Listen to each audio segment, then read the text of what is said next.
Muito bem, é hora de analisar o que está acontecendo em Chicago. Mais uma sessão de alta e não foi qualquer alta, não.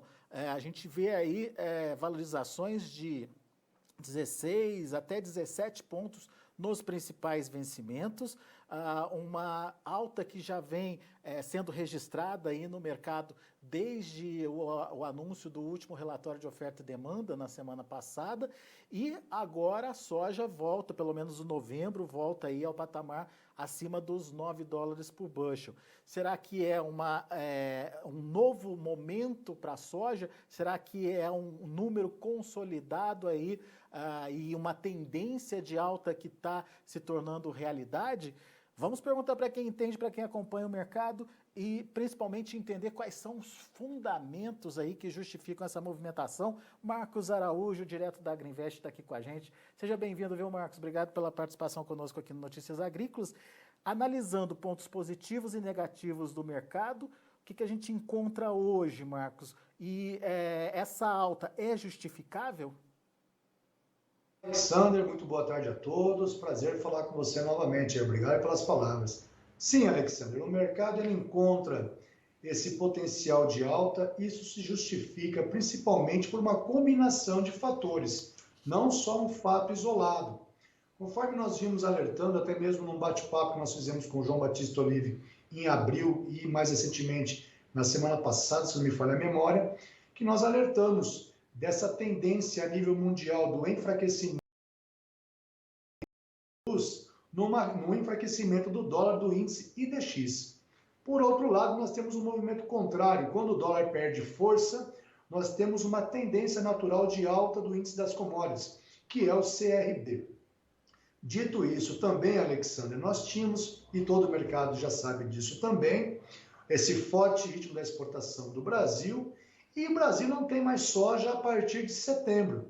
Prova disso mesmo é até a redução da mistura do biodiesel do B12 para o B10, com essa escassez principalmente que houve essa seca no estado do Rio Grande do Sul. E naturalmente, de setembro em diante, a demanda internacional por soja, leia-se principalmente China, migra-se naturalmente para os Estados Unidos, período esse que coincide com a colheita da soja norte-americana. Na semana passada, nós tivemos a divulgação do relatório de oferta e demanda dos Estados Unidos, tivemos produtividade recorde para a soja e para o milho. Para a soja, estimava-se a segunda maior produção da história e para o milho, a maior produção da história, acima de 388 milhões de toneladas, e a soja, se não me falha a memória, 120,42. No entanto, posteriormente ao levantamento dos dados sobre a estimativa de produção nos Estados Unidos, tivemos um forte temporal que afetou principalmente o estado de Iowa. Iowa e Illinois são os principais estados produtores de soja e milho nos Estados Unidos. Então é bem possível, Alexander, que nos próximos relatórios nós tenhamos para baixo uma revisão da produtividade, área colhida e, consequentemente, também a produção da soja e do milho nos Estados Unidos. Muito bem, então você enumerou alguns fatores aí que eu queria colocar alguns detalhes, enfim, entender alguns detalhes em relação a eles. Por exemplo, nessa questão do dólar, onde a perda, né, do potencial do dólar frente às demais moedas, ela melhora as commodities. Isso faz com que naturalmente as commodities passem para um novo patamar de preço, é isso, Marcos? Sim, quando nós avaliamos essa questão macroeconômica correlacionada com as moedas, quando ocorre um enfraquecimento do dólar, há uma tendência natural do fortalecimento das commodities. Por exemplo, as principais commodities agrícolas, falando de soja, milho e algodão, possuem como referência os contratos futuros de bolsa nos Estados Unidos, da CME Group e da ICE. Então, por exemplo, um chinês, que até recentemente nós tínhamos a taxa de câmbio yuan por dólar norte-americano na ordem de 7,5 para 1. Hoje, o yuan para $1 gira em torno de 6,90. Ou seja, é como se o dólar para nós voltasse para um patamar de 3 para 1. Ou seja, aumenta o nosso poder de compra de dólar, né? Se você fosse lá para Miami comprar suas coisas, você tem muito mais poder de compra quando a taxa de câmbio real dólar está a 3 do que quando está de 6 para 1. Então, é por isso que os países importadores, como é o caso da China, valorizando a moeda chinesa, ela possui naturalmente um maior poder de compra da sua moeda. Portanto, isso repercute em alta em Chicago. É um estímulo à demanda, então, nesse caso específico. Exatamente. Daí você também colocou a questão da revisão, né, da oferta lá nos Estados Unidos em função do que aconteceu na semana passada. É uma revisão substancial que justifique uma preocupação do mercado, Marcos?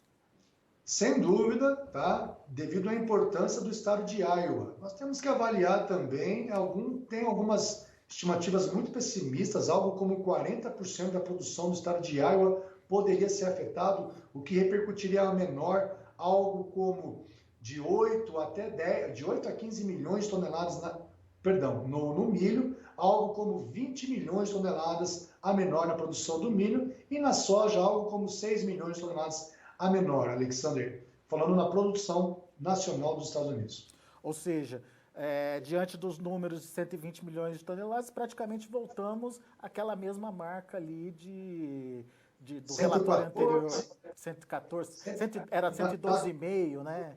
Exatamente, para agora algo como 114 e para o milho de 388 milhões, para algo entre 368 e 364. Ou seja, é uma repercussão importante, né, Marcos, de ser levado em consideração. E, ao mesmo tempo, tem uma demanda aumentando e você citou a demanda chinesa. Como é que a gente traduz isso, Marcos? Que números são esses que justificam essa melhora da demanda? Hoje, por exemplo, a China divulgou, se eu não me engano, o 10º aumento de plantel, 10º mês consecutivo de aumento de plantel lá na China, né? Exatamente, para você ter uma noção, no primeiro semestre desse ano, as importações de proteína animal pela China, nesse período, foram 170% maior do que no mesmo período do ano passado. E quando você faz um paralelo aos frigoríficos brasileiros exportadores de carne para a China, você vê que seus resultados estão sendo divulgados aí na B3, está vindo muito acima do esperado pelo mercado, né? Por exemplo, hoje um suíno gordo abatido na China tem uma margem para o produtor algo em torno de $400 por animal gordo abatido, Alexandre. Para você ter uma noção também da dimensão da quebra que ocorreu na produção chinesa de carne suína devido à peste suína africana, nos últimos anos a produção de suíno caiu falando em números redondos, tá? Saiu de 54 para 34 milhões de toneladas equivalentes carcaça, ou seja, tivemos uma quebra de 20 milhões de toneladas na produção de carne suína. Isso representa 5 vezes a produção brasileira de carne suína. Por outro lado, a produção de carne de frango nesse mesmo período cresceu 5 milhões de toneladas equivalente carcaça. Ou seja, há uma lacuna, uma quebra na oferta de proteína animal na China ao redor de 15 milhões de toneladas equivalente carcaça. E a nível global não tem carne excedente ao ponto de atender essa quebra da oferta na China, Alexandre. Mas, ao mesmo tempo, já existe uma recomposição do plantel, né? Matrizes, Exatamente. por exemplo, têm aumentado, né? Exatamente. Então, novamente, falando em números redondos. Se nós pegarmos os dados em comparação a setembro do ano passado para cá, o número de matrizes de suíno na China saltou de 22 milhões para 37 milhões de matrizes. É por isso que a China vem importando num forte ritmo, tá? Tanto é que o crescimento das exportações mundial de soja, que nos últimos anos estava crescendo 6 a 8 milhões por ano, agora para a próxima temporada estima-se um aumento de 15 milhões de toneladas equivalente carcaça. Ou seja, isso se deve principalmente em função da retomada da produção de suínos na China.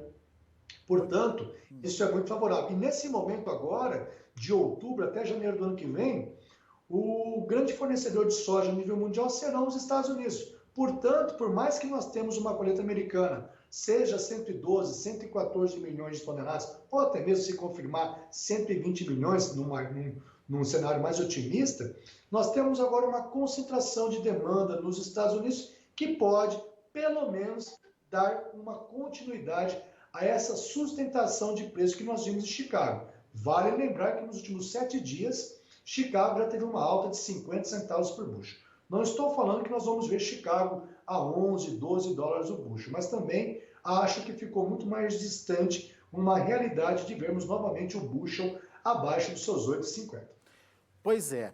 Daí, então, pelo que você está falando, a gente tem um movimento positivo para os preços lá em Chicago e me parece consolidado. Isso tira, de alguma forma, aquela tradicional barrigada de preço que o mercado dá quando entra a safra americana, Marcos? Boa pergunta. Historicamente falando, até o comecinho de outubro, com toda a colheita dos Estados Unidos, é natural que ocorra um aumento das ofertas. Isso coincide também com a colheita do milho, mas é bem verdade que a capacidade de armazenagem nos Estados Unidos supera a sua produção, portanto, isso daí ameniza um pouco essa pressão natural que temos. Também, fazendo só um paralelo disso daí, vale a pena lembrar também que se porventura o preço do mercado norte-americano, no mercado físico, cai abaixo do seguro de renda do produtor americano, ele vende ao preço que estiver a soja e recebe um cheque do governo, tá? Então chega um momento que o preço pouco importa, porque o produtor vende mesmo e recebe essa diferença. Eu acredito, diante desse cenário, dessa concentração de demanda no mercado norte-americano, e fazendo esse paralelo que eu vou falar aqui agora, o produtor brasileiro na temporada 2021, ele já vendeu mais de 43% da soja que nós vamos começar a plantar agora a partir de 15 de setembro. Nós tínhamos um dólar, a grosso modo, dólar futuro, acima de R$6, a taxa de câmbio real dólar. Hoje, esse dólar é na casa de 5,50. Ou seja, nós estamos 50 centavos por real dólar abaixo do pico do dólar, né? Traduzindo isso em preço sobre rodas Porto, a soja futura sobre rodas Porto é ao redor de R$116. Os picos anteriores eram R$113, números redondos. Ou seja, nós temos aí R$3 acima dos picos anteriores. Espera aí, 116 contra... 116 atual contra 113, né? Tá. Ou seja, o que eu quero dizer, a gente tem observado muito isso nos nossos clientes e produtores que a gente conversa. Muitos estão agora preocupados e não tão empolgados em assumir novas vendas futuras, porque nós temos na atividade rural um risco climático. Principalmente o produtor gaúcho, ele está fora do mercado 2021, porque para ele sentiu na pele essa seca esse ano. Algumas previsões climáticas apontam uma possibilidade da repetição desse clima negativo na próxima temporada. Então, portanto, o gaúcho está fora do baile. Não quer nem saber muito falar em preço futuro, apesar dos preços serem muito rentáveis em reais, né?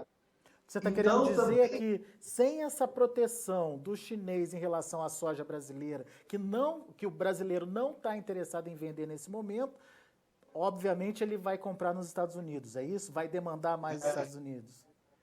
Ou seja, e também qualquer alta agora que houver em Chicago, o dólar mantendo esse patamar que está aí, não vai ser atrativo o produtor fazer novas vendas para melhorar a sua média. Então, portanto, essa ausência dos produtores brasileiros na safra futura 2021, de curto prazo, pode deixar de ser uma barreira para a alta de Chicago. Portanto, se nós tivermos aí essa concentração de demanda nos Estados Unidos, podemos ver uma alta mais expressiva sem a participação da venda da soja sul-americana na Bolsa de Chicago. Leia-se principalmente a soja dos brasileiros, né? A gente está falando de uma soja para novembro a 9,15.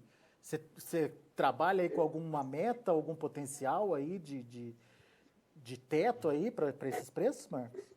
Olha, Alexandre, nós temos que ficar atento. Como eu falei, em uma semana o Chicago subiu 50 centavos de dólar por bushel, né? Então eu acredito nessa barreira histórica próximo a 10 dólares, né? É um patamar bem interessante aí. Eu acho que o mercado em algum momento pode buscar os 10 dólares. Buscar esse patamar aí, né? Muito bom, muito bom. Ok, Marcos, isso tudo da soja. E o milho, Marcos? Bom, o milho aí na B3 teve uma disparada aí no dia 24 de julho. O milho na B3 ele era negociado ao redor de R$ 48. Para hoje, acima de R$ 60 a saca, o vencimento setembro 20, Alexander. Hoje, o mercado reporta negócios no milho agosto Santos, pagamento de setembro, saiu negócios a R$ 59 a saca, Alexander, tá? Isso sem dúvida alguma aí, de novo, é uma conjuntura, né? O produtor brasileiro vendeu muita soja, já mais de 95%, a safra 19-20. Isso daí tirou uma pressão na capacidade de armazenagem no Brasil, já que nós somos deficitários na nossa capacidade de armazenamento, menos de 80% em relação à nossa produção. Então, o espaço vazio nos armazéns, o produtor está colhendo o milho, deixando esse milho nos armazéns. Também esse clima mais chuvoso dos últimos dias e na próxima semana vai atrasar o ritmo de colheita no Mato Grosso do Sul e no Paraná. Também nós temos aí esse boom das carnes, temos preços recordes do suíno acima de R$ 7,20 o quilo vivo em Minas, aqui para o sul do Brasil de R$ 6,70 a R$ 7,00 o quilo vivo. Isso hoje se traduz num lucro de mais de R$ 240 por suíno gordo abatido. No frango de corte, baseado nos custos da Embrapa de Concórdia e pegando os preços do frango vivo no mercado, hoje a margem do avicultor está em mais de 19 centavos por quilo vivo de frango de corte, que também é bom, né? Você tem uma melhora do mercado de etanol no Brasil, margens positivas no Mato Grosso, isso tudo combinado aí com a China também. A Cofco comprou bastante milho no mercado brasileiro, isso tudo deu essa explosão de preços na B3. Me parece que já subiu demais, né? O mercado, quando você olha os preços B3, fazendo um paralelo, por exemplo, com a conta de paridade de exportação desse milho, né? Se você pegar, por exemplo, na sexta-feira, saiu um negócio do milho, um squeeze, a 128 acima de Chicago. Mas o mercado para agosto, setembro é um basis aí.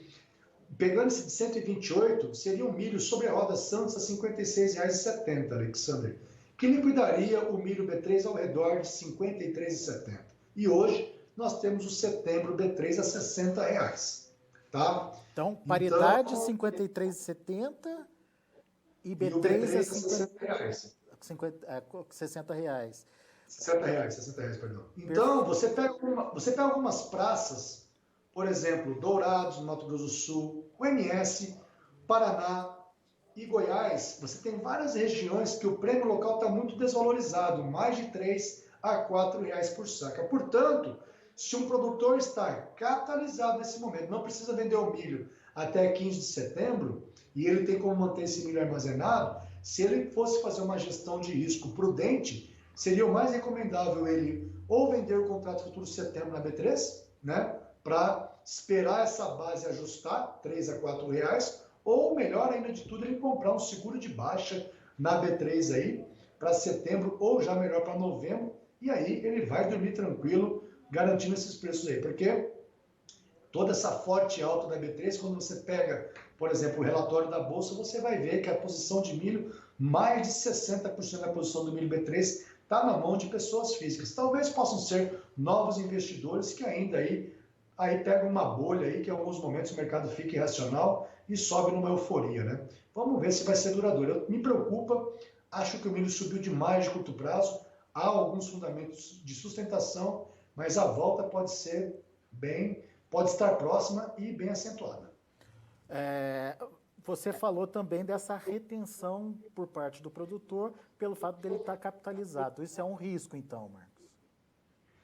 É um risco porque, de algum momento, beleza, nós vamos ter, então, menos soja nos armazéns, eu tenho espaço disponível para manter o milho armazenado por mais período de tempo, tá? Então, nós temos que tomar um cuidado. Como eu falei, o milho hoje, B3, liquida R$ 53,70, baseado no preço de paridade de exportação, mas a partir do momento que esses pequenos e médios consumidores formarem seus estoques, saírem do mercado e o produtor rural for buscar o preço de paridade de exportação, não se assuste, porque esse preço vai estar, como eu disse aí, uns R$ 5,00 pelo menos abaixo do que estão os futuros na B3. Então ele pode ter uma queda acentuada muito rápida. Portanto, atenção, estratégia de comercialização é fundamental nesse momento. Sem dúvida, eu gosto demais, se eu fosse um produtor rural, eu recomendo para os nossos clientes de consultoria, nós estamos recomendando o produtor comprar seguros de baixa de milho na B3. Ou para o setembro, que vai encerrar agora dia 15 de setembro, ou já de cara para o novembro. E olha o que o mercado fala. A curva de preço dos contratos futuros na B3 está invertida. Portanto, uma curva invertida fala para o produtor rural que o preço amanhã vale menos que o valor presente. Portanto, o mercado futuro nos diz que o produtor deveria vender o seu milho. Porém, como eu falei, algumas regiões produtoras de milho no Brasil, como é o caso de Goiás, Mato Grosso e Paraná, a sua base, a diferença de preço do mercado físico para a bolsa está muito descontado, de R$ 3 a R$ 4 por saca. Portanto, se eu sou um produtor capitalizado, tenho acesso à bolsa, ou eu vendo contrato futuro, se eu tiver dinheiro para margem de garantia e possíveis ajustes, e eu aguardo o mercado físico voltar para dentro desse histórico. Ou, melhor de tudo, no produtor rural, compra uma put, paga lá não mais que R$ 1 de prêmio, depende do strike, a gente tem a data de vencimento, e aí você pagou esse R$ 1, vai dormir tranquilo e está protegido com preço mínimo para o cereal. Gosto demais dessa estratégia da opção de venda put. Muito bem. Ô Marcos, saiu agora o número de acompanhamento de safra lá nos Estados Unidos, o percentual, né? E no caso do milho, houve uma redução. 69% em boas e excelentes condições, semana passada era de 71%. Meio que o mercado já esperava por isso, né, Marcos? Esperado no milho era 68% e para a soja 72%. Se você puder me informar a soja, quanto foi? A soja eu ainda não estou com ela aqui, mas vamos ver se eu consigo esses números. Aqui eu tenho já aqui. Já tem aqui no tem. aplicativo. Já, o pessoal já colocou. Deixa eu só falar para você aqui. Na soja, condições boas e excelentes. 72%, dentro do esperado, Alexandre. Dentro do esperado. Ou seja, não vai influenciar muito o mercado, então. Não. E para o milho, conforme nós falamos, cadê o milho? 69%, esperado 68%. Veio até acima, né? Pois é. Bom, ok. Queda de 3% no milho e na soja, queda de 2%, dentro do esperado. Perfeito. O que indica que pode haver aquela revisão que a gente comentou no começo da nossa conversa de produção de oferta lá nos Estados Unidos.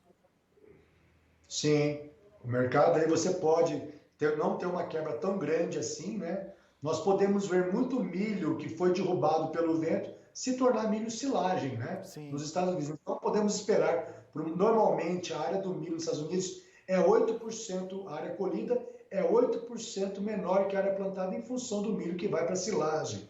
Então, com esse problema em Iowa, que é um grande estado produtor, briga lá com o Illinois, primeiro e segundo lugar, então nós podemos ter aí uma menor redução dessa área colhida, quer dizer que esse milho vai virar silagem também, né? Muito bem. Ok, meu caro Marcos Araújo, uma bela análise, belas dicas aí para o produtor, principalmente para o produtor que está com milho aí na mão. Vamos acompanhar essa tendência de mercado, viés positivo então lá em Chicago. Vamos ver, hein, Marcos? Vamos torcer aí, vamos ficar atento aí, lembrando, né, os produtores, o cenário é favorável, mas lembrando, as coisas mudam muito rápido, não podemos virar a costa para a comercialização agrícola, o mercado é muito dinâmico. É isso aí. Meu amigo, muito obrigado, viu, pela sua participação, volte sempre. Valeu, gente, boa semana a todos. Valeu. Até mais. Marcos Araújo, Agriinvest, comentando o mercado da soja e também do milho aqui pra gente no Notícias Agrícolas. Vamos ver os preços, vamos ver como encerraram as negociações lá na Bolsa de Chicago. Você acompanha comigo a soja, novembro, subiu 16,5 pontos, $9,15 por bushel, aparentemente se consolidando aí acima dos $9 por bushel e, quiçá, buscando os $10, segundo o Marcos Araújo, tem potencial para isso. O março, $9,21 por bushel, 17 pontos mais 25 de alta. Maio, $9,23 por bushel, 15,5 de alta. Julho, $9,29 por bushel, alta de 14 pontos mais 75. Vamos ao milho. Setembro, $3,31 por bushel, 6,5 de alta. Dezembro, $3,44 por bushel, 6,75 de alta. Março, também subindo forte, 7,5 de alta, a $3,56 por bushel. A mesma alta para maio, que fechou a $3,64 por bushel. E para finalizar, vamos ver o trigo. Trigo também subindo bastante lá em Chicago. Setembro, $5,16 por bushel, 16,5 de alta. Dezembro, $5,26 por bushel, 16 pontos mais 75. Para março, $5,32 por bushel, 16 pontos mais 25. E para maio, $5,36 por bushel, 15 pontos mais 75 de elevação. São os números lá de Chicago. A gente vai ficando por aqui. Agradeço muito a sua atenção, a sua audiência.